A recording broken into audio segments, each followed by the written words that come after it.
Баршамызға сәлем достар. Әдеттегідей сіздермен бірге түс жору каналы. Бүгінгі шығарылымымыз түсіңізде сүт көрсеңіз, оны қалай жору керектігін назарларыңызға ұсынамыз.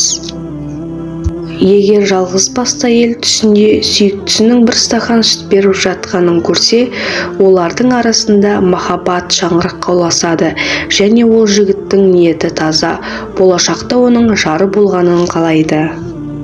Ал түс көруші түсінде ұстазынан сүт алса, ол осы ұстазынан қолынан көп жылдар шәкірт болып, сол арқылы білім және мәдениетке ие болады.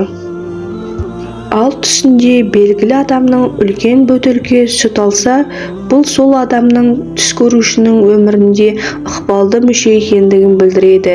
Өйткені ол оған көптеген алға қадамдар жасау үшін көмектеседі, табысқа жету және мақсаттарына жетуге көмектеседі. Егер бойдақ түсінде түйе сүтін ішсе, онда пәк тақуа әйелге үйленеді. Кімде-кім түсінде сүт ішіп, жұмсақ нан жесе, ояу кезінде мол ақшамен қамтамасыз етілетіндіктен жасырын өмір сүретін болады.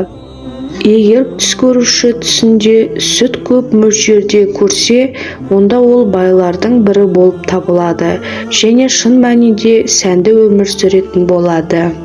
Түсінде ақ сүт құйылған тостақты көру түс көрушінің өмірінде береке, жақсылық болады. Кімде-кім түсінде сүт ішіп оған ләззат алып отырғанын көрсе, ол дүниеде жақсылық пен сәттілікке аңсаған, Алла оған ақшада, жұмыста, тұрмыста жақсылық пен сәттілікті көбірек береді.